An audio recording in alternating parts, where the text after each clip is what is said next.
Obrigada, Senhor, por mais um dia, Deus. Obrigada pela chuva que cai, que é bênção sobre nossa vida, sobre o nosso mundo, Senhor. Agradecemos por nossas vidas, agradecemos pela semana que tivemos recebido, pelo teu amor e teu cuidado conosco, Pai. Porque só tu, Deus, és o Senhor que cuida de nós e está sempre ao nosso lado. Amém. Pedimos, Senhor, que esteja conosco nesse tempo que estaremos aqui na tua casa, louvando, bendizendo o teu nome e estudando da tua palavra, Senhor. Obrigada por tudo, permanece conosco. Eu oro e agradeço no nome do Senhor Jesus. Amém. Amém. Amém. Vamos em pé ainda cantar o hino 243. 243.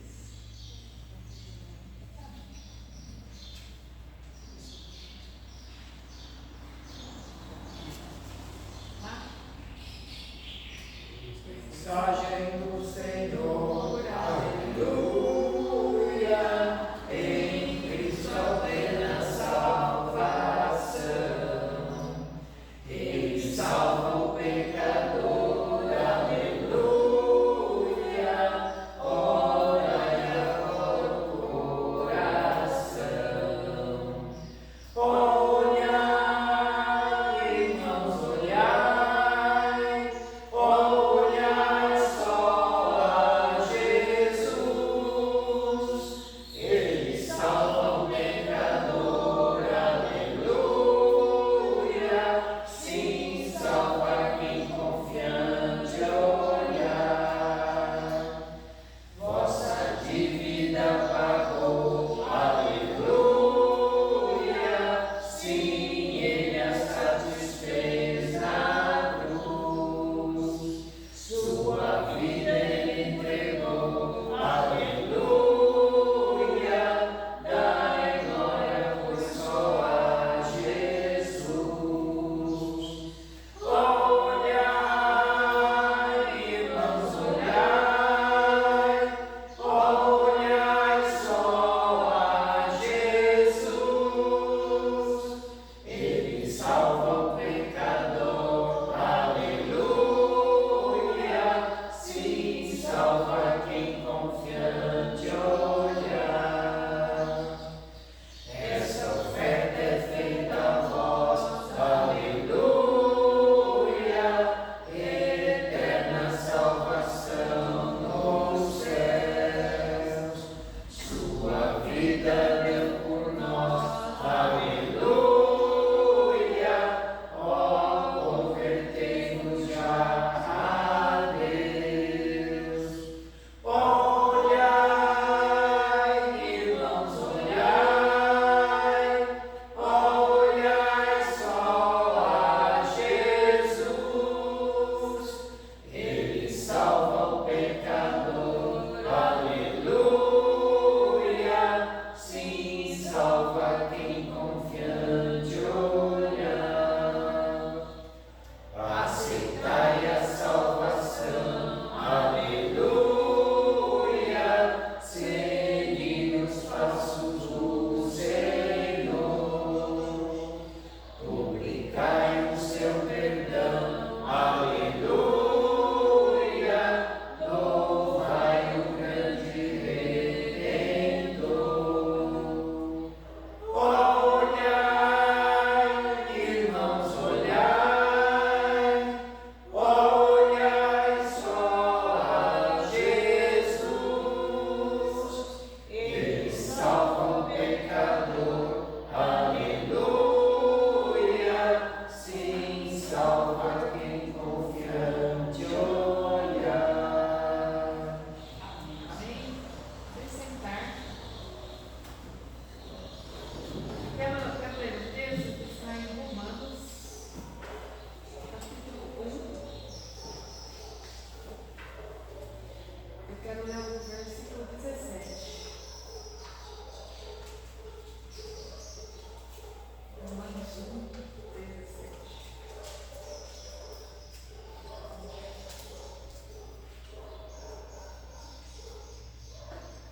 Diz assim a palavra: porque nele se descobre a justiça de Deus de fé em fé, como está escrito: mas o justo viverá pela fé.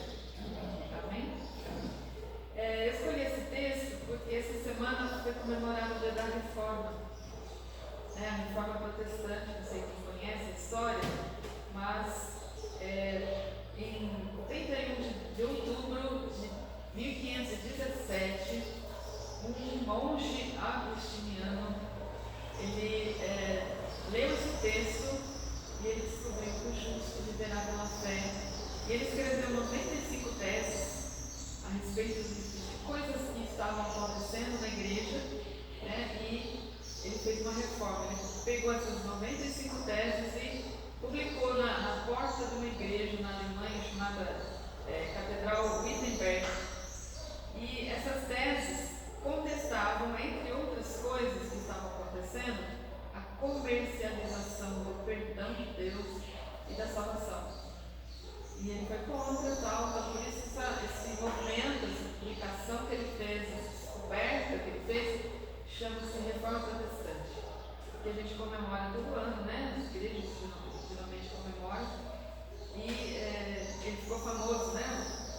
O Martinho Lutero, por essa mudança de vida. E ele mudou a própria vida dele, né? Quando ele leu o justo pela fé, foi como se escamas caíssem dos olhos dele. Ele estava certo, ele não enxergava que a salvação vem do Senhor e não das obras, né? Você não precisa fazer nada, você não precisa pagar pelo perdão, porque isso é de graça, né? O justo viverá pela fé. Ele entendeu que ninguém é considerado justo por pertencer a uma igreja, né?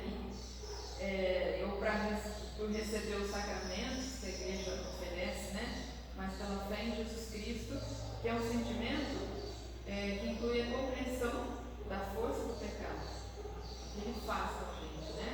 E que a certeza do perdão mediante ao arrependimento, a confissão dos pecados, é que nos leva à salvação. Amém? Então, uma pessoa só é salva quando ela crê em Jesus Cristo como seu Salvador e Senhor, e tem uma vida de obras, aquilo que você faz é consequência da sua mudança de vida, do perdão dos seus pecados e da salvação que o Senhor nos garante, né? Por aceitá-lo, por mudar de vida. Então essa reforma, ela permanece, a gente precisa acompanhar, não precisa ser feita na nossa vida também, né? Então nós precisamos entender a reforma e mudar também. Precisamos de uma nova reforma, né? Todo ano a gente precisa fazer uma reforma. O pastor está falando que ele mata o velho homem todo dia, né? Isso é uma reforma que a gente faz na nossa vida todos os dias. Matar o velho homem e viver pela fé, porque a palavra diz isso, o justo viverá pela fé. Então, quem quiser ler a respeito da reforma, né? Tem aí na internet um monte de coisa, né?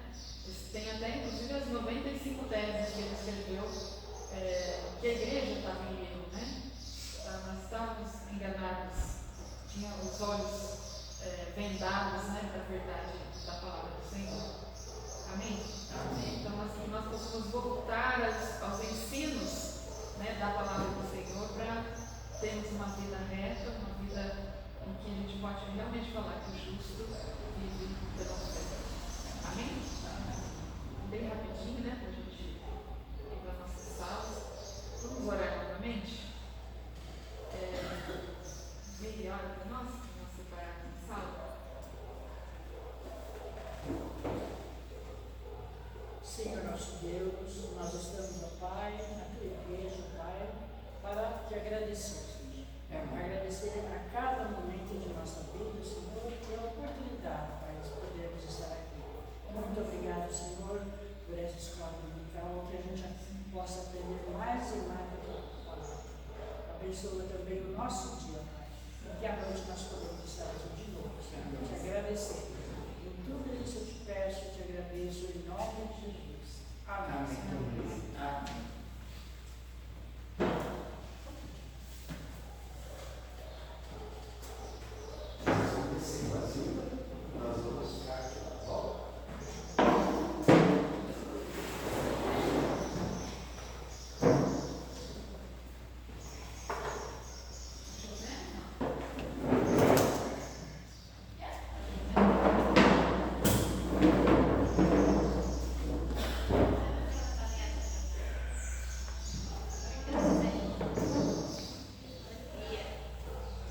aproveitar esse tempinho, antes da gente entrar na nossa missão, vou fazer uma pergunta para vocês. A Zilda falou sobre a reforma. A reforma foi algo que começou a divisão. Antigamente não existia igreja católica e igreja protestante. Existia uma única igreja, que era a igreja com que nós conhecemos ela hoje como igreja católica. Será que hoje a igreja, do jeito que ela está, precisa de uma nova reforma?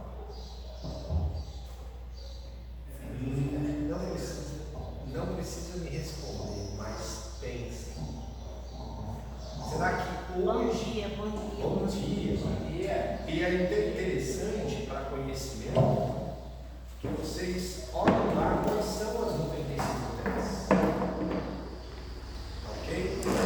Será que hoje não está precisando, dentro da igreja protestante, ela se chama igreja protestante, porque Martinho Lutero pregou na porta daquela igreja um protesto. Ele literalmente chamou os seus bispos, chamou as pessoas que dirigiam a igreja, debateu, conversou, falou: isso está errado mediante a palavra. Mediante aquilo que eu aprendi no seminário, mediante aquilo que eu leio dentro da palavra, essas coisas estão sendo erradas.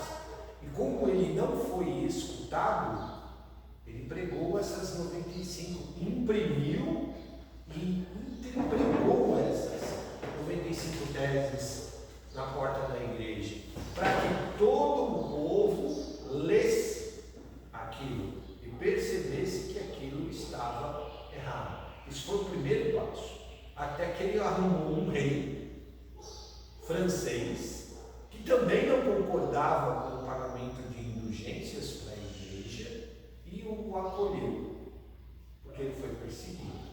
Por isso que se chama Reforma Protestante, porque era um protesto, era uma forma de protesto do ato que ele fez. Ok? Será que hoje a igreja está precisando que se levante mais Martins Luteros para protestar contra aquilo que está acontecendo dentro da igreja protestante? Pensem nisso. Porque a palavra continua a mesma. E segundo o que está escrito aqui, o Deus continua o mesmo. Eu sou o mesmo ontem, hoje e sempre serei. O mesmo. O que muda então? Os nossos atos. Será que o mundo lá fora, a igreja, em vez de influenciar o mundo, está se deixando ser influenciada pelo mundo? Pensem nisso. Quem tem que mudar? O sal, ele é feito para salgar. Tá ok? Sabe como o romano tapava, mantinha as estradas secas no período da chuva? Jogando sal. Sal insípido. O que era o sal insípido? Aquele que não servia mais para salgar a comida. Perdia o gosto, perdia sua finalidade, aí jogava na estrada para ser pisado. Ok? Será que a igreja hoje está salvando o mundo? Ou ela precisa ser jogada na estrada porque ela já não está mais mudando o mundo? Pense nisso, tá bom? Tá certo? Vamos lá, Daniel capítulo 11. Nós vamos ler a seção final, que é do versículo 36, na verdade do 33 até o 36, ok? Vamos ler os textos. Eles dizem assim, está escrito dessa forma na minha Bíblia, ok? Muda um pouquinho aí da tradução que vocês têm, mas é bem parecido. Quem dentre o povo tiver discernimento, fará o restante do povo entender os acontecimentos. No entanto, por um momento, eles cairão, vitimados pela espada, pelo fogo, pelo exílio e pela pilhagem. Versículo 33. Eu vou ler até o 36, tá bom? Quando eles tropeçarem, quase não receberão ajuda. Contudo, muitos dos que se unirem a eles serão insinceros. Mesmo algumas pessoas providas de discernimento tropeçarão, para que algumas delas sejam refinadas, purificadas e limpas, pois o fim virá no seu tempo designado. O rei fará como lhe prouver. Ele se exaltará, considerando-se maior do que qualquer um dos deuses, e profetizará blasfemas monstruosas contra o Deus dos deuses. Prosperará até o fim do período da ira, pois o que lhe foi determinado deverá acontecer. Versículo 36. Pesado esse texto, não é? Daniel está falando aqui de Antíoco IV. Lembra que nós falamos na aula passada? Nós estamos falando desse período do reinado de Antíoco IV, de Epifânio. Antíoco IV Epifânio, esse era o nome dele. Tá? E esse era o cumprimento mais imediato. Mas esse texto, essa parte de Daniel, também é considerada pelos teólogos como algo que também funciona para os nossos dias hoje. Mas nós não temos mais reis. E os reis que nós temos, nós comentamos na aula passada, que eles são praticamente peças ilustrativas, peças decorativas. Estão lá, mas não têm poder de decisão. Não é que nós citamos de caso da Inglaterra, da Espanha, da Suécia e assim por diante. Tá ok? Inclusive, vocês sabiam que o rei da Suécia é casado com uma brasileira. A rainha da Suécia é brasileira, não sabe? A rainha da Suécia é uma brasileira. Ok? Tudo bem? Por isso que existe um bom relacionamento. Tá certo? Mas esse texto também diz que essas coisas, se nós olharmos para os textos de Daniel, nós estamos vivendo nos nossos dias de hoje. Nós não estamos? Não. Quem pode citar um exemplo, por exemplo, disso que eu acabei de falar sobre a igreja hoje? Será que a igreja hoje ela é perseguida? O que os irmãos acham? Porque o que aconteceu aqui? Aqui o que aconteceu foi que Antíoco, ele expulso do Egito pelos romanos, volta-se para Israel. Na passagem dele de volta para a Pérsia, ele para em Israel. Chega em Israel, quando ele chega em Israel, ele começa a virar para o povo e falar assim: bom, para mim governar esse povo, o que eu vou fazer? Vou fazer que nem os antigos fizeram. Vou começar a meio que concordar, entre aspas, com o que eles estão fazendo. Só que ele usou de uma estratégia de engano. Ele começou a enganar esse povo. Primeiro fez conchavos com muitos dos sacerdotes, tá ok? Achando, liberando um pouco, mas ele começou a minar esses sacerdotes através do suborno. Corromper esses sacerdotes. Olha, deixa passar batido essas coisas. E foi infiltrando o mundo dentro da igreja. Foi minando os costumes judaicos. Foi minando a idolatria que o povo tinha. A idolatria não. A necessidade que o povo tinha de conhecer a lei. Foi minando e dizendo: olha, se vocês fizerem isso, não vai ter problema. E ele usava os sacerdotes para isso. Por isso que os versículos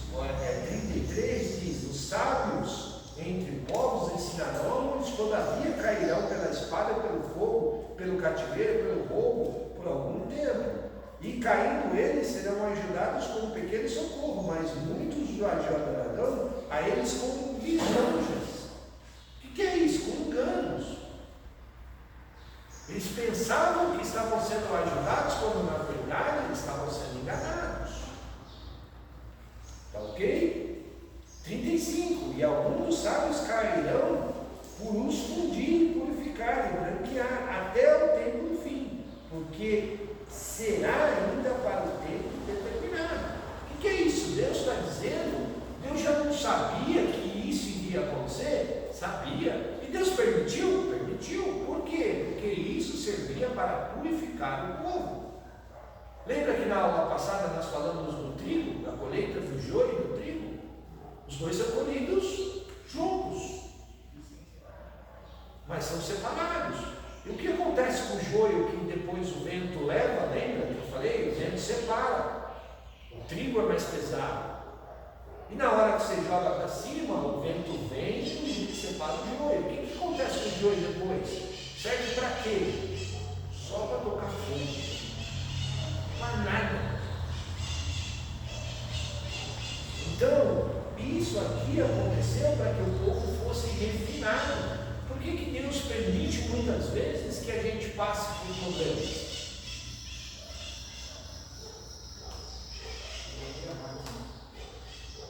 Como é que o diamante ele é lapidado? Vocês já viram lapidar um diamante?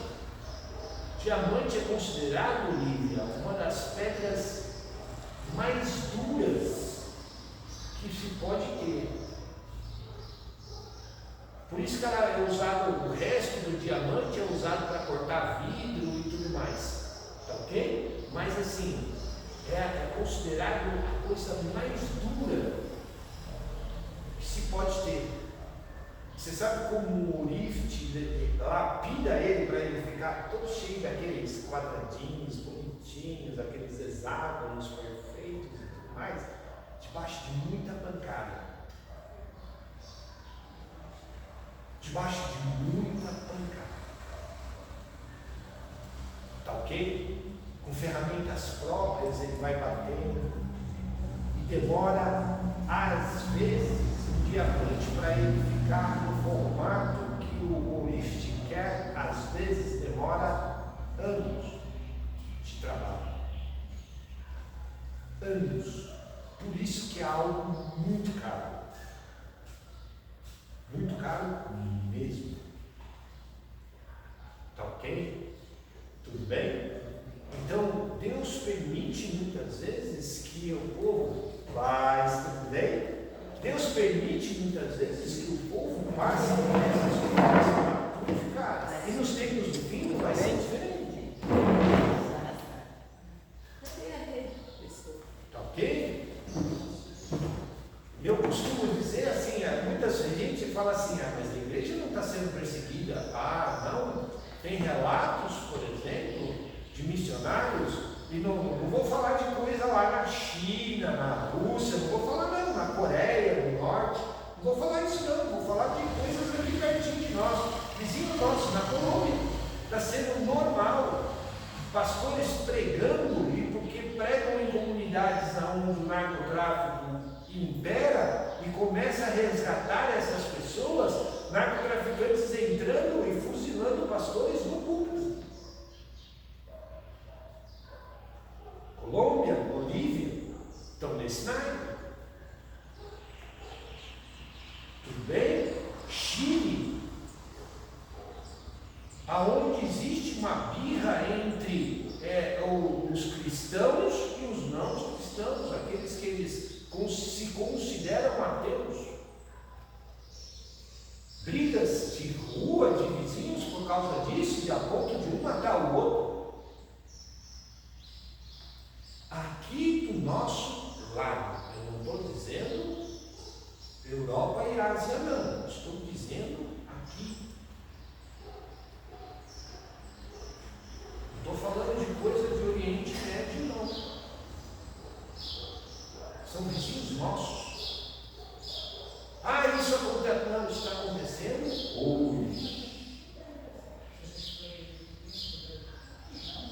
Aqui no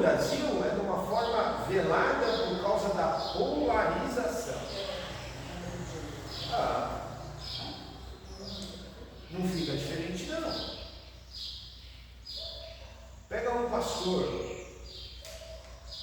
ali no Morro do Alemão. Pega no pastor lá. Né? Então, essas coisas estão acontecendo hoje. Foi histórico para aquele tempo de Daniel? Foi. Mas também estão acontecendo nos nossos dias de hoje.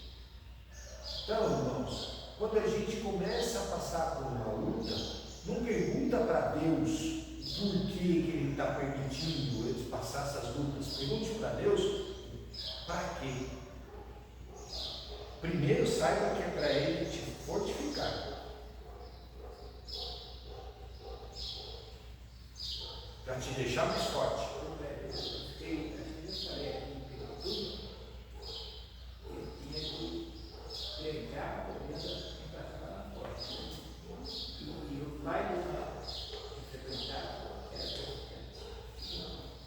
Aí,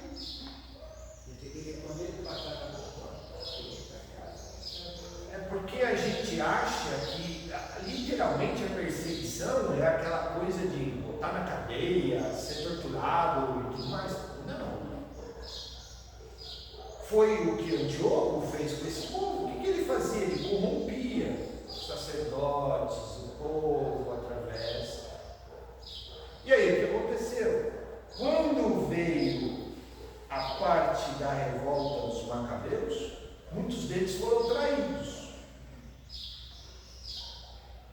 Muitos deles foram traídos.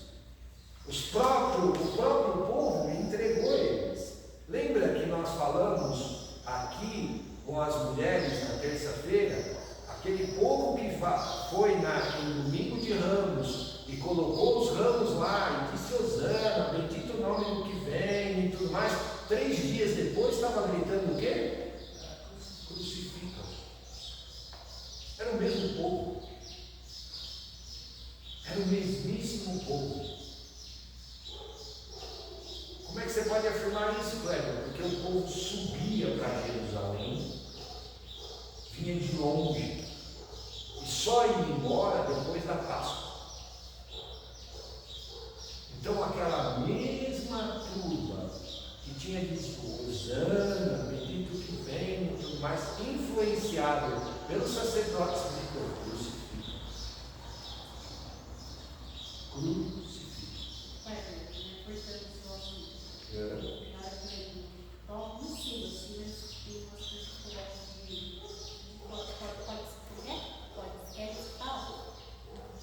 Podcast. Aí o moço falou que ele era 20 anos dentro das ideias de Deus. E o filho dele foi morto, né? Foi assassinado. Aí ele falou: todos nós, todos, mesmo que seja o bispo, o pastor, ou até como lá do carro, eu quero ver se matar o filho de vocês, inocente, metade do coração do ser humano é bom e metade é ruim. Não existe o coração bom e não existe só o coração ruim. O dia que matarem um filho seu, a metade da sua ruindade vai sair. E foi o que aconteceu comigo. Eu saí da igreja, mas eu não vi a morte do meu filho. Então, por mais que eu estava ali, pregando, estava ali com Deus, fazendo, já estava num alto grau, a dor foi mais forte. E a ruindade veio do coração deles agora. Ele pegou 8 anos de cadeia. Mas por isso que é falado que nós devemos, nós falamos até isso hoje de manhã, agora de manhã, né? Crucificar o velho homem todos os dias. Você já pensou mesmo se Jesus viesse com esse sistema de revolta, de vingança?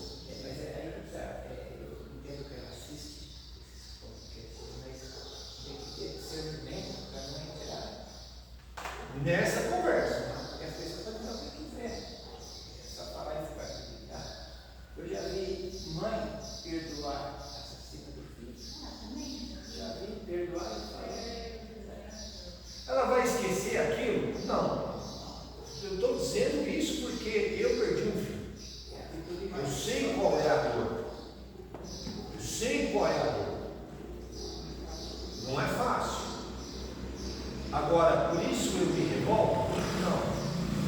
caso de um assassinato, por exemplo, eu me igualo. Eu fui lá e me vinguei. Você, na verdade, foi lá e se igualou. Desceu no mesmo. Desceu no mesmo nível. Aí o cara perguntou pra ele, você se arrependeu? Literalmente.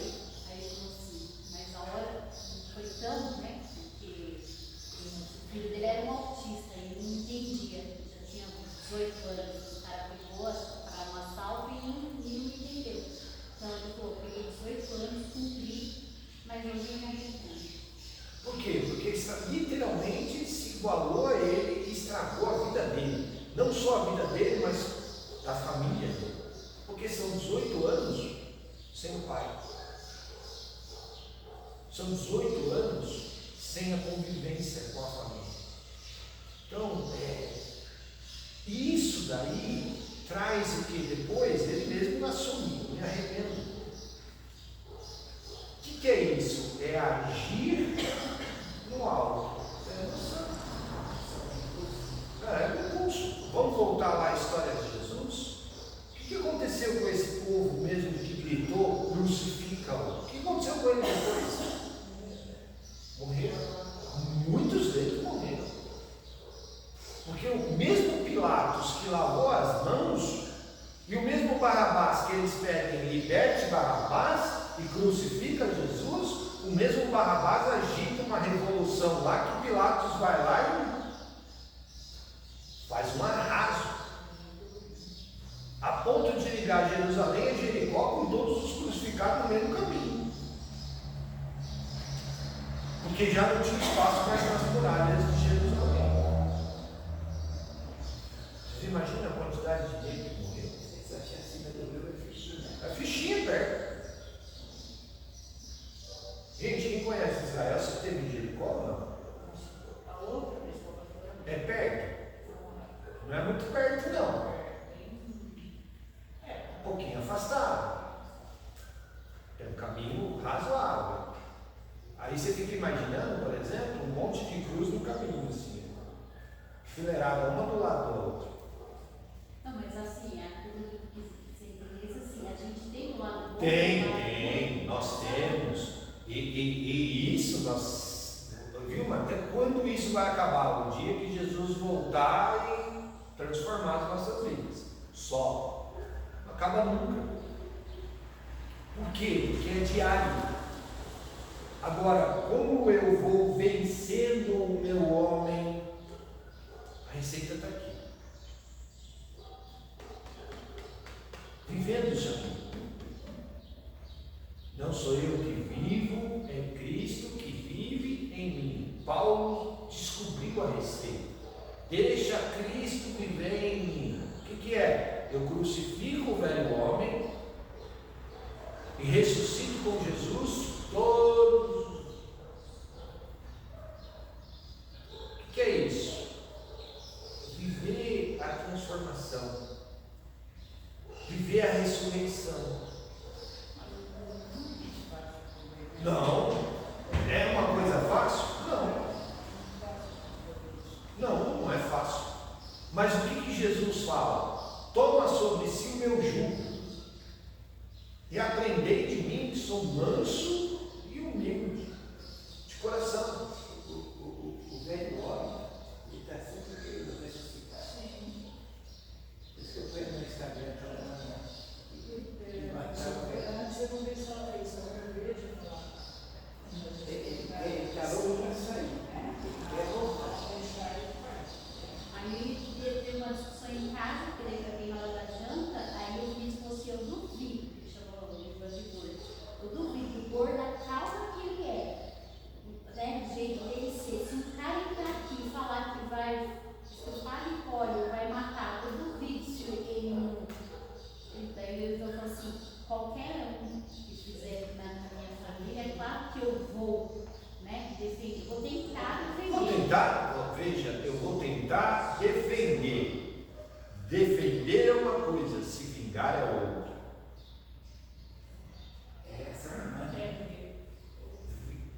Defender é uma coisa. Ele também ali na hora, né? E ele foi 3 anos. Olha, eu passei durante 1 ano e 3 meses eu fazia um trabalho lá no Carandiru, de visita aos presos. E eu lembro disso até hoje. Tinha um pavilhão que nós não podíamos entrar, que era o pavilhão 9. Um dia, um único dia, foi permitido que nós entrássemos no pavilhão 9. A Igreja Batista, uma vez por mês, ia lá e nós fazíamos um trabalho lá de evangelização. E eu lembro que eu estava com meu pai nesse dia. Era muito difícil manter pai e filho juntos. E eu lembro que nesse dia nós estávamos com meu pai. E nós fomos numa cela, nós pegamos uma cela, porque nós fazemos o trabalho nas celas e depois nós íamos para o pátio fazer um culto.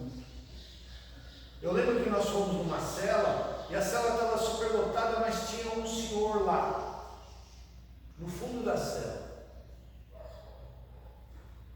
E nós conversamos com todos os presos e tudo mais e tal. Eu estou aqui porque eu fiz isso, estou aqui porque eu fiz aquilo e tudo mais e tal.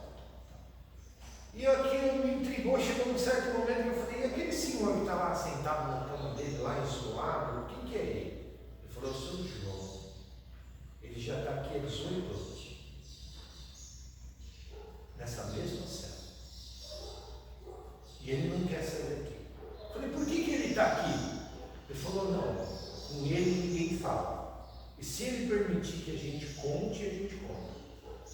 Aí o preso saiu lá da grade, foi lá conversar com ele. Ele falou, aquele jovem queria conversar com o senhor e tudo mais. O senhor não quer conversar com ele? Não quero conversar com eles, não.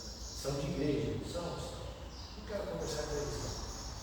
Mas o senhor me permite contar a sua história para ele? Não permito você contar a sua história. Aí aquele rapaz voltou, falou, sabe por que ele está aqui? Ele falou, porque ele chegou na casa dele e tinha um estuprador. A mulher dele estava morta e a filha dele foi deixada num estado, ele descobriu quem. E aquele rapaz que fez isso com a mulher e a filha dele foi para um barco. E ele descobriu quem era o rapaz e foi no barco. Ele falou assim, ele brigou, entrou em luta corporal com aquele rapaz, ele jogou ele em cima da mesa de sinuca, pegou uma bola de sinuca e acabou com a cabeça do rapaz com a bola de sinuca. Virou para o dono do bar e disse, agora você liga para a polícia. Eu vou ficar sentado ali na calçada, esperando a polícia me buscar. Porque a minha vida acabou hoje. 18 anos ele está lá. Ele se ligou? Se ligou.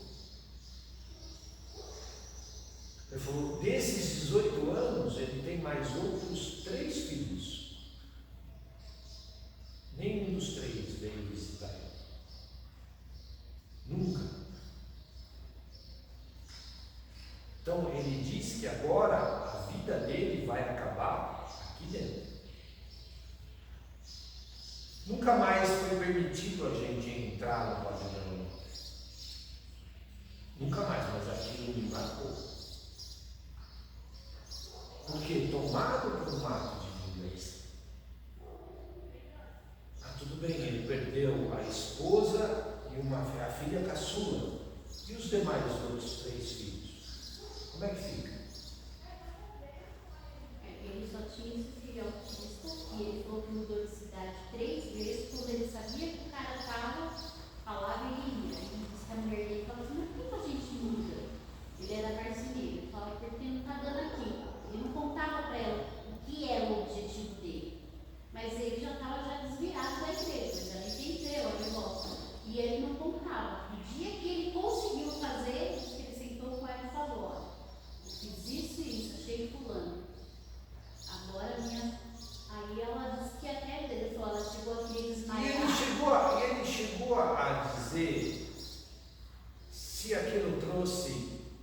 paz para ele?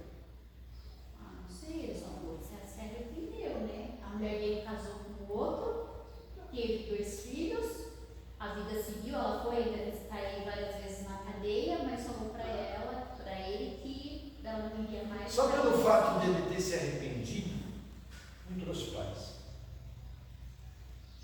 Não trouxe paz. Não sei se vocês lembram uma história um pouco de um escritor que estava escrevendo um livro e soube de um homem que estava preso há 30 anos, era 40, e no livro para 30, ele ia ser liberto em 2 dias, porque ele fazia bolsa e carteira de cigarros, ele vendia lá para ganhar dinheiro. E por bom comportamento, ele vendeu 10 anos da prisão. E esse escritor foi lá no dia que ele ia sair. Queria ser liberado. Aí Franco perguntou para ele: eu quero pôr no meu livro seu testemunho, você está feliz porque você vai sair? Ele falou: não estou feliz. Por que você está feliz? Porque a pessoa que eu ia matar, esse dinheiro que eu vendei aqui, morreu antes de ontem. Perdi o tempo. Isso é falta de paz. Falta de perdão. Então, quando você vira e fala assim, você lembra do seu filho, Guilherme? Você lembra do sofrimento que ele passou? Todos os dias. Mas isso te traz algum tipo de revolta? Não. Te traz algum tipo de angústia? Não. Por quê? Porque eu sei onde ele está. Falando sobre isso ontem. Falando sobre isso ontem. Porque eu sei aonde ele está aqui, um dia eu vou me encontrar com ele. Mas para mim me encontrar com ele, por que eu tenho certeza? Porque Jesus diz com todas as letras: deixai os pequeninos vir a mim, porque deles é o reino dos céus. Deles é o reino dos céus. Então, para eles é incondicional. Para a criança, até os 12 anos de idade, que é onde ela passa a ter consciência daquilo que ela faz ou deixa de fazer, ela já perde a inocência aos 12 anos de idade. Então, diante de Deus, até os 12 anos de idade, ela é considerada inocente. E no caso de um autista, ele é considerado inocente para o resto da vida dele, porque ele é trancado dentro do mundo dele. Ele não tem consciência daquilo que ele faz. Então, o ato dele é puro. No caso do meu, ele foi aos 16 anos de idade. Então, a pureza existia. Só que para mim me encontrar com ele, eu tenho que me manter puro. Para ter a certeza de um reino bom. A salvação. Tudo bem? Deu para entender? Agora, quando eu deixo o sistema de vingança, o velho homem, descer da cruz, eu corro um sério risco de não me reencontrar com ele. Porque você é considerado joio. E aí, em vez de ir para a morada celestial, fogo do inferno. Não vou rever de novo. Tudo bem? O pior é que muitos crentes, né, encaram o fogo do inferno assim como que ele não está sujeito. O cara pode fazer o que quiser. Uma vez salvo, sempre salvo. Lembra que nós comentamos aqui, nós somos corpo, alma e espírito. Depois da morte, o que acontece com o corpo? É pó, e ao pó retorna. Sabe por que a gente é enterrado na terra? Porque nós somos feitos de barro. E por barro nós voltamos. Tudo bem? Tá certo? Alguém já assistiu uma cremação aqui? Não? Eu já assisti uma cremação. Vira o que depois? Cinza, pó. Até a cremação é pó, e ao pó retorna. Já viram uma exumação? Eu exumei o corpo do meu pai. Focinho. Depois ele vai para um saco. No saco ele foi, no caso do meu pai, está lá, numa parte do jazigo, junto com outros parentes. Lá, dentro do saco preto. Ou azul. Tá ok? Mas alguns dos ossos já estavam esfarelando. É pó. E ao pó retorna. Tudo bem? Tá certo? O Espírito. Lembra que até nós comentamos? Deus formou Adão do pó da terra, soprou sobre eles as suas narinas o Espírito de vida. E Adão passou a ser alma vivente. Então o Espírito, e a palavra diz, Pedro diz, o Espírito de vida pertence a Deus e a Deus retorna. E o que sobra? A alma. É ela que será julgada. Porque a alma registra os nossos sentimentos. Registra as nossas emoções, registra as nossas atitudes. É ela quem reflete quem nós somos. E é ela que vai ser julgada diante de Deus. É ela que desvaloriza mesmo. Alma. Agora, se a minha alma está carregada de rancor, de ódio, de vingança, de ira, o que acontece? É essa alma que Jesus tem? Não sou eu que vivo, Cristo vive em mim. Então eu tenho que ser reflexo de quem? Lígia. Reflexo de Jesus. As minhas atitudes, as minhas obras têm que refletir Jesus. Não eu. É fácil. Você faz isso o tempo todo? É diário. Você não tem vontade de voar no pescoço de um e às vezes esganar ele? Tem. Puxa, não só de um não, de vários. Mas é isso que você faz? Não. Por quê? Porque eu sei que vai me trazer consequências. Isso significa que eu tenho que ir lá bater no ombrinho dele e falar, bonitinho. Não. Mas eu me afasto. Porque se eu conviver junto, E também, não falar isso. não externar. A nossa boca, a nossa fala, falando que os outros têm que ter cuidado de fazer isso. Você sabe o que Paulo diz? E fica trazendo esse sentimento à tona o tempo todo. Sabe o que Paulo diz, Lígia? Ele fala assim, o que contamina não é o que entra.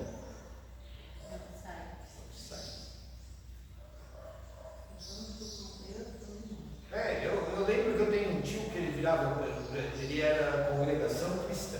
Ele ainda é da congregação cristã. Um belo dia, ele foi em casa e tal, nós estávamos assistindo um programa de televisão e entrou num debate com meu pai. Não, porque isso é do diabo, que não sei o que e tal. Aí meu pai virou para ele e falou assim, nós tínhamos acabado de comprar a televisão, que minha irmã tinha jogado um copo d'água. Eu lembro dessa história até hoje. Minha irmã virou e falou assim pro meu irmão, o que é isso aí? Ele falou, uma televisão. É uma televisão, o que é? É um aquário igual que o pai tem na sala. Ela falou assim, mas não tem água então. Ele falou, joga uma água aí. E a televisão estava ligada na tomada. Ela foi lá e aí meu pai comprou uma nova, tal, chegou. Meus tios chegaram em casa. Meus tios moravam em Piracicaba nessa época, chegaram em casa e viram a televisão lá ligada. Não, vocês estão perdendo tempo na frente disso do diabo. Meu pai foi lá na gaveta, tinha uma gavetinha onde eu guardava todas as contas. Pegou a nota fiscal da televisão, mostrou para ele qual que é o nome que está escrito aí. Jair, é o meu nome, está escrito diabo aí? Não, entrou a televisão, não é do diabo, não é minha. Eu comprei e está ali o carnê ali, que pagar em 12 vezes aí, prova isso.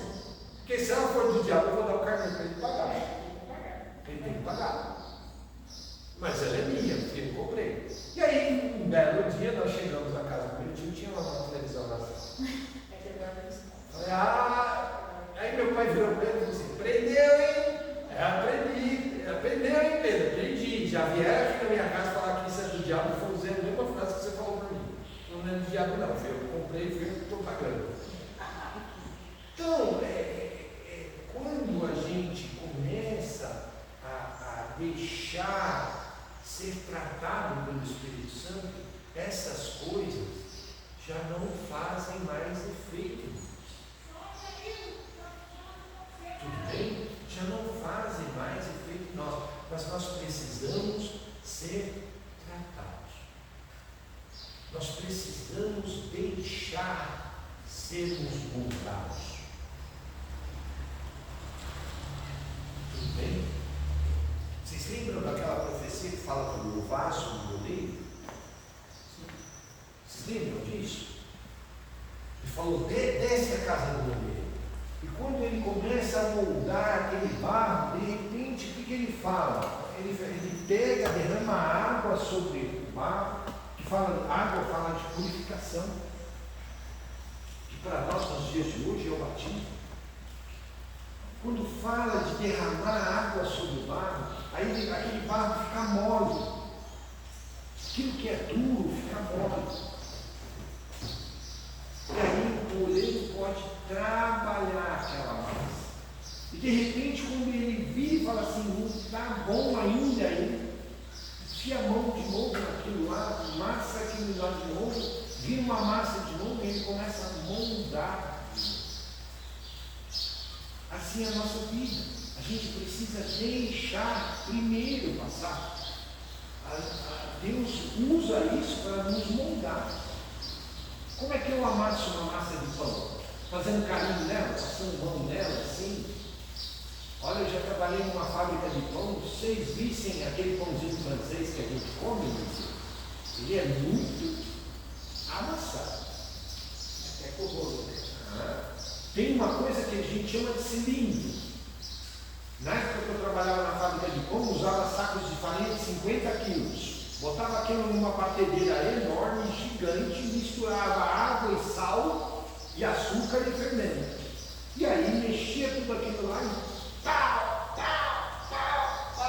o padeiro pega aquele negócio todo e vai fazendo assim, jogando assim em cima de um cilindro. Ele vai cilindrando e ele pega a massa e joga a massa. Você escuta fazer barulho. É assim o tempo todo. Para que a massa crie pó. A nossa vida não é diferente. Paulo diz que eu fui forjado. Vocês já viram uma forja? Sabe o que é uma forja? Meio. Forja se derruba o aço quente sobre aquilo, você esquenta o aço, joga aquilo dentro de um molde e desce um martelo hidráulico que faz assim. E molda aquela chapa com calor e tudo mais naquele molde. Mas é a base de muita, desculpe o palavreado, muita porrada.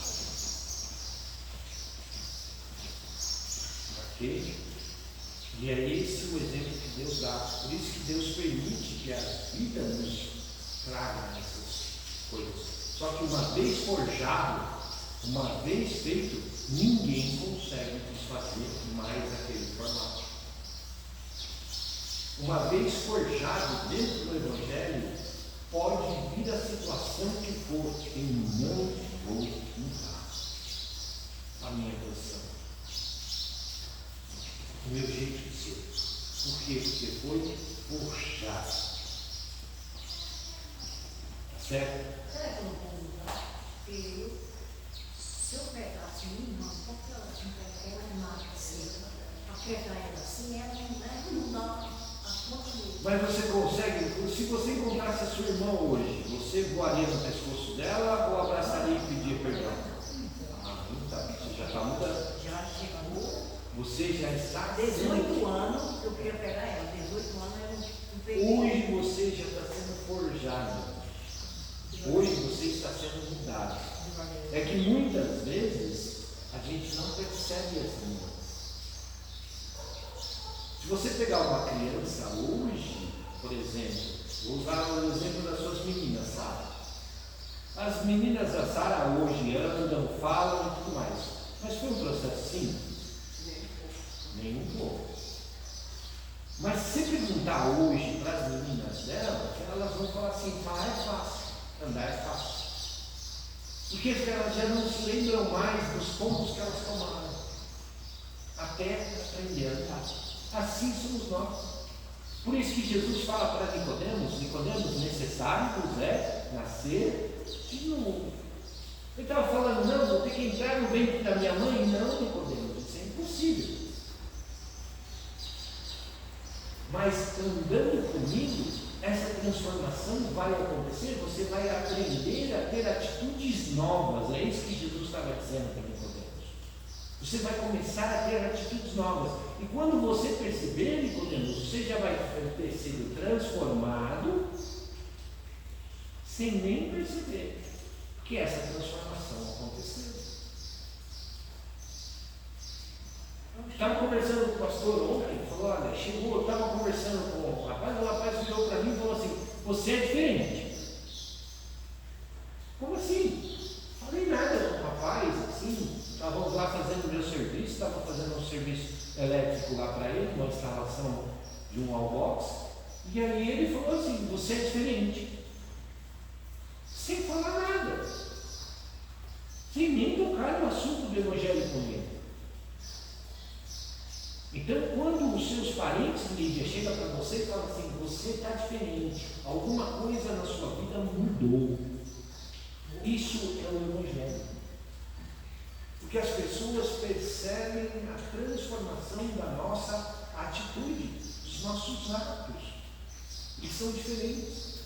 Agora, quando eu vivo um evangelho sem transformação, aí eu preciso estar preocupado. Essa transformação acontece assim? Não. O problema, muitas vezes, é que nós estamos dentro da igreja e queremos que essa transformação seja imediata. Não é essa. E essa transformação, ela acontece quando a pessoa percebe que ela precisa de força, ela não consegue sozinha. Que ela precisa. E como Paulo ele fala: miserável homem que sou. Quando a pessoa vê que ela não consegue, ela depender de Deus. Se não depender. Tudo bem, meu irmão? Dúvidas em relação a isso, irmãos? Não. Deu para entender, Lígia, que essa transformação ela vai acontecendo. E muitas vezes nós mesmos não percebemos. Mas os outros percebem. Ah, isso vai impedir que eu tenha problemas? Não. Por quê? Porque Jesus disse: no mundo tereis aflição. Olha, nós temos bom ânimo, eu me ensino. E a Lídia, ela está trabalhando com a humildade. E eu que conheci ela, né? Ela mudou muito. Falaram já para mim: gente, não me conhece direito. Tem acerto para fazer. Nossa, você mudou. Eu mudei para quê? Para o melhor, né? É nada. E você sabe quando que essa transformação vai acabar, Lídia? Sabe quando essa transformação vai acabar? Vamos morrer. Ou quando você estiver no céu e Deus lhe dá um novo corpo. A alma continuará a mesma, mas um novo corpo, sem as ambições e os desejos deste mundo. A gente tinha uns 10 anos atrás, né? Nossa. Vamos voltar para a nossa aula?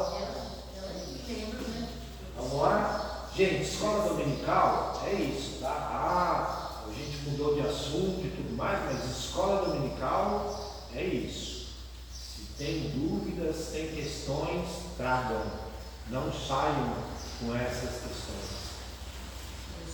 Para isso é uma escola, tá bom? No versículo 36, nós vamos ver aí uma mudança. O tom da profecia muda.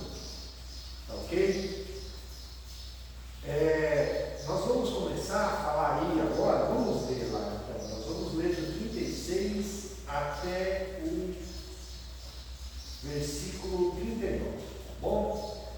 E esse rei fará conforme a sua vontade, e se levantará, e se engrandecerá sobre todos os deuses e contra o Deus dos deuses. Falará coisas incríveis e será próspero, até que a ira se complete, porque aquilo que está determinado será feito. Versículo 37.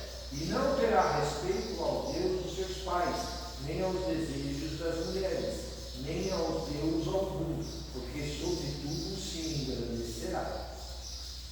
Versículo 38. Mas honrará o Deus das fortalezas, que em seu lugar, e ao Deus dos seus pais não o conheceram. E honrará com ouro e com prata, com pedras preciosas e com coisas agradáveis. Com o auxílio de um Deus estranho, agirá contra as poderosas fortalezas e aos que o reconhecerem. Ele está falando quem aqui? Antíoco IV. Tá ok? O rei se exalta. O novo rei, versículo 36. Tá? Ele agiu com total autonomia e total arrogância. Ele se exaltará em cima das divindades, ok? E ele será considerado como o homem da iniquidade. Abre lá em Tessalonicenses 2, 2 Tessalonicenses 2 fala sobre esse texto aqui também de Daniel, tá ok? O homem da iniquidade, tá ok? Tessalonicenses foi escrito por quem? Olha, Paulo, ele escreveu muitas cartas, né? Agora, a igreja tessalônica não foi ele que fundou. Ele escreveu a carta, mas não foi ele que fundou.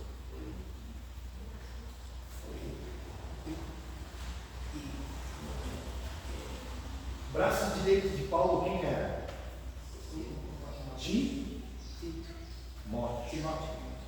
Timóteo era o braço direito de Paulo.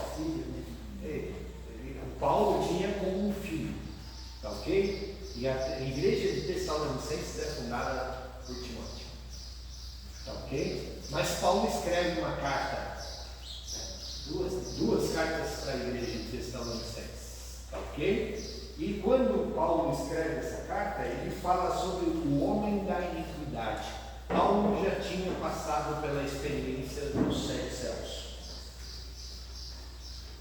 Existem 7 céus? Existem mais. Não sei se foi pelo corpo ou se foi fora do corpo. Se for pelo corpo ou se for pelo fora do corpo, mas isso é uma das coisas que eu brinco. Costumo dizer para as mulheres de terça-feira que, se Deus permitir, eu vou subir no arrebatamento com um bloquinho de notas em bolso. Lembra disso, meu? Porque tem umas perguntas que eu gostaria de fazer para Deus. E tem umas perguntas que eu gostaria de fazer para Paulo. Falar, meu, dá para você dar uma explicadinha para mim disso aqui? Porque até hoje não entendi isso daqui. Como foi essa história aí dos 7 céus? E depois para Pedro, porque Pedro diz que existem mais de 7, ou seja, Pedro subiu além dos 7. E aí eu gostaria de fazer essa perguntinha para o Paulo. E até brinco com as mulheres, eu falei assim, eu gostaria de falar para Deus, vire as costas 5 minutos ali, que eu vou catar aquele sujeito chamado Adão. Eu vou ter uma conversa de pé de orelha com ele. Eu vou dar uma par de bufetada na orelha dele, porque eu vou falar assim, eu passei por todo aquele perrengue na agora, se ele tivesse obedecido, teria acontecido. Ok? Mas vamos lá. É a rejeição das tradições, ou das rejeições das tradições. O que Antíoco faz? Ele começa, ele chama os sacerdotes para ele, corrompe os sacerdotes. Tá ok? Leva eles a começarem a pregar uma palavra que não é real para o povo, para que o povo rejeitasse a lei, começasse a agir fora da lei. Tá ok?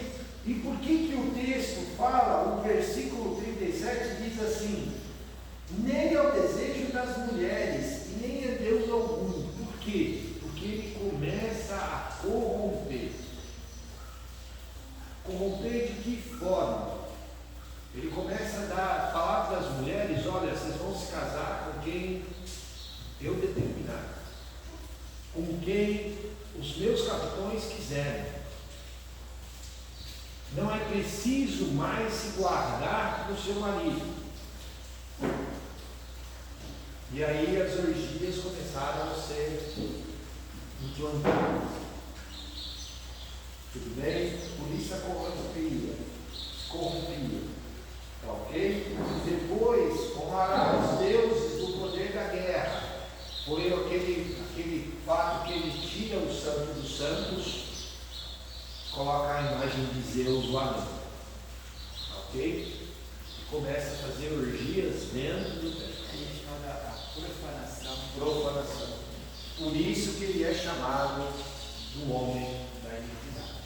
Isso está acontecendo nos nossos dias de hoje.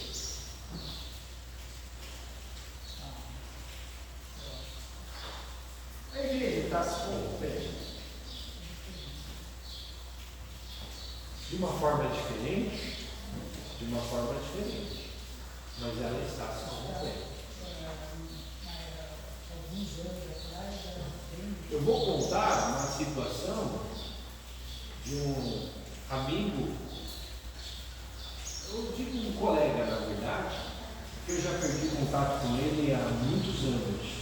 Perdi contato assim, contato pessoal. Isso só se fala pela internet. Ele está há muitos anos na Califórnia, morando lá. Se mantém na igreja. Ele era muito ativo, ele tocava baixo na nossa época de mocidade dentro da igreja. Ok? Ele está há mais de 30 anos morando na Califórnia, nos Estados Unidos. E eu conversando com ele: Cláudio, como é que está aí a igreja nos Estados Unidos? Ele falou: Pedro, é comum. Eu já devo ter comentado isso aqui com vocês. Ele falou: é comum as pessoas saírem do culto e levarem suas amantes para um hotel. E muitas vezes a mulher vai junto. É comum você sair da igreja e marcar um happy hour no bar, com comida, bebida, tudo mais. Comum, é normal. Está dentro da igreja hoje como se fosse a coisa mais normal do mundo. Lembra que eu falei no começo? A igreja não está influenciando o mundo está influenciando a igreja. Isso é corrupção. Isso é corrupção. Ah, mas isso está acontecendo lá fora? Não, eu vou citar o exemplo de uma tia minha, auxiliando o pastor da igreja, estava limpando o púlpito da igreja, e de repente ela pega uma calcinha no púlpito da igreja. Vai entregar para a mulher do pastor, a mulher do pastor diz assim: nunca vi isso. Ou seja, não era dela. Aqui, Brasil. E para a calcinha estar lá, significa que o ato foi cometido aonde? Lá.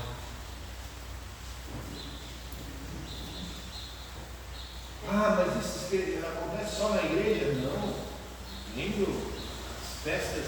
Meu pai, Sara, dizia assim: eu sou católico, apostólico, romano. E nós tínhamos dois amigos padres, o Cataldo e o Arnaldo. O Cataldo era irlandês. Meu pai dava as festas de arromba em casa. Ele saía com 2 litros de uísque. Ele tinha uma lambreta, aquelas lambretas vespas, Ele saía com 2 litros de uísque e nós íamos na mesma igreja que ele dirigia, chegávamos na igreja e o catálogo não tinha tirado nem a jaqueta de couro, nem os uísques dentro do bolso, estava com a batina por cima e ia rezar a missa. Mas não tem uns livros aí que falam que o mendigo do acaso de verdade? Você sai na rua, é o mendigo. Você vai para a igreja, é o pastor. Você vai para a católica, o padre agora que você fez hoje, né? Pegou a noiva padre da casa lá, né? Você vai para a academia, é o. O catálogo, quando ele foi expulso da igreja, ele estava com 5 filhos. Quando ele foi expulso da igreja. Quando a igreja descobriu que ele já tinha um relacionamento muito longo com uma mulher. Isso é corrupção? Não. Mas está dentro das regras da igreja católica? Não. Então, a partir do momento que eu não quero viver sobre aquelas regras, eu preciso fazer o quê? Sair. E não foi falta de aviso para minha mãe. Minha mãe falava para ele, falou, Catal, entrega a batina. Sai dessa vida, você está em erro. Ah, mas é a mesma mulher e tudo mais, mas está contra as regras da igreja da qual você serve. Você está errado. Isso é corrupção. Eu acho que a igreja católica ainda é mais casamento. Mas é assim. Gente, para Deus, vou te explicar uma coisa, viu? Deus, ele trabalha assim. Não existe pecado grande e pecado pequeno. É pecado.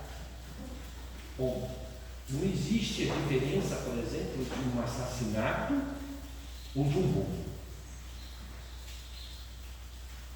Para Deus não existe.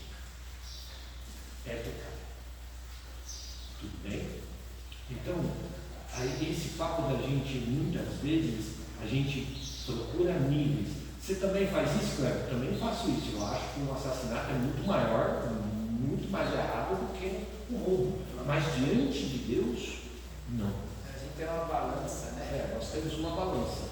E a balança de Deus é errado, certo.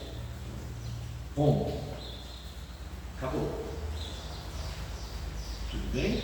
Vou te citar um exemplo. Em Israel, os ortodoxos trabalham da seguinte maneira: se você roubou uma vez, vai lá e te corta a mão.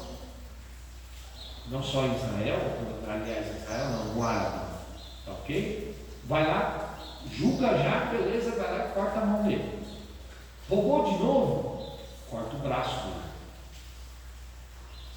Ah, matou, leva ele em praça pública, apedreja ele e mata ele também. Olho por olho, dente por dente. Né? Tá ok? Tudo bem? Mas aí nós caímos naquela mesma história que nós já comentamos aqui. Eu me torno um assassino. Tem um ponto dele, que eu também tirei a vida dele. E aí? Aonde acaba? Apedreja a multidão inteira? Por isso que Jesus vira e fala assim, naquele caso que jogam uma moça que foi pego em adultério, jogam ele e ele começa a escrever na areia e fala assim, quem não tem pecado, atire a primeira pedra. Vai lá. Ele proibiu? Não. Ele virou para a turma e falou assim, viu, não apedreja ela não. Não. Mas ninguém atirou. Por quê? Porque todo mundo sabia que tinha pecado. Justamente por pensar assim, viu? Se tiver que apedrejar, vai ter que apedrejar todo mundo. Não vai ter que tacar pedra no outro. Ninguém é questão. E aí, quando a turma vai embora, fica só ele e a mulher, o que ele fala para a mulher? Cadê os teus acusadores? Não, só ficou nós dois. Ela falou assim, o que Jesus estava dizendo? Eu teria condição de destacar uma pedra, mas eu não vou. Porque se eles não te condenaram, eu também não te condeno. Tudo bem? Beleza? Próxima aula a gente termina. Bem?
microfone.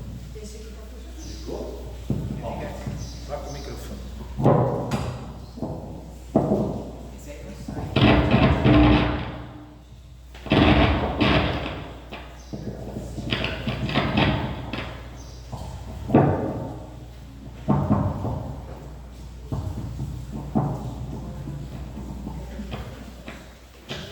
Esse fala, tá falando aí? Fala. Som. Nós vamos fazer o encerramento, então. Vamos cantar o hino 204.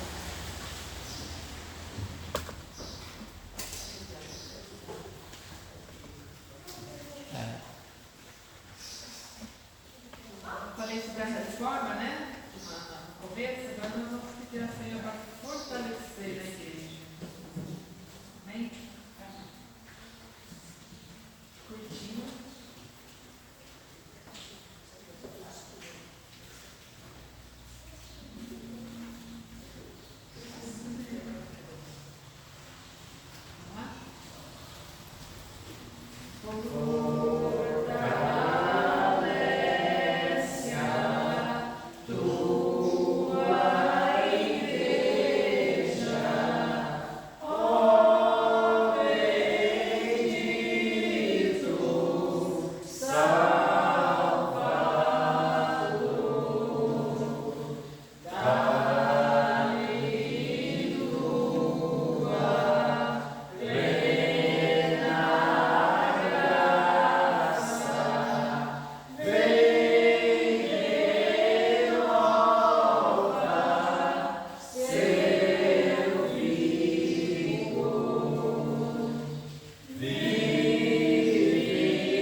Pega fogo aí embaixo. Dizer que lá de São Paulo só não percebendo os ruídos da doença.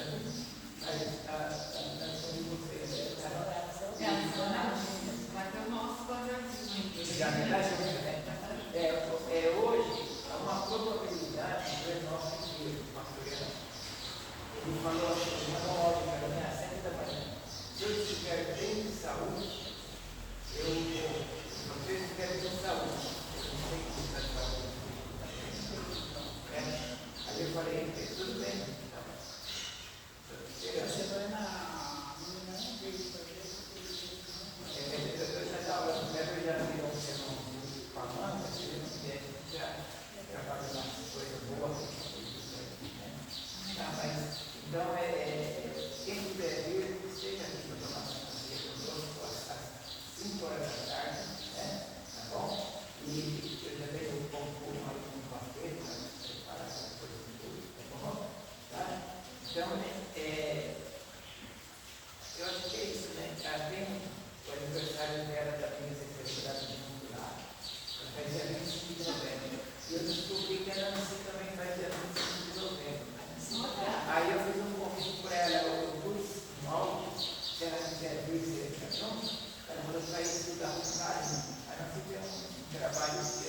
muito ela no sábado, tá? Na verdade, as pessoas carentes ali no Brasil, em São Paulo. Então ela faz 13 dias, ela vai estar com esse pregador. Eu acho que isso é possibilidade. Tá? Então é isso. Vamos colocar em branco, vamos orar para encerrar.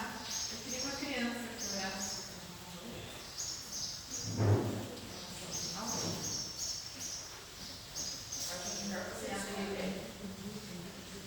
Obrigado, você escolher. Eu escolher? Escolhe qual? Todas querem ir. Todos querem ir? Tem a Manu, então.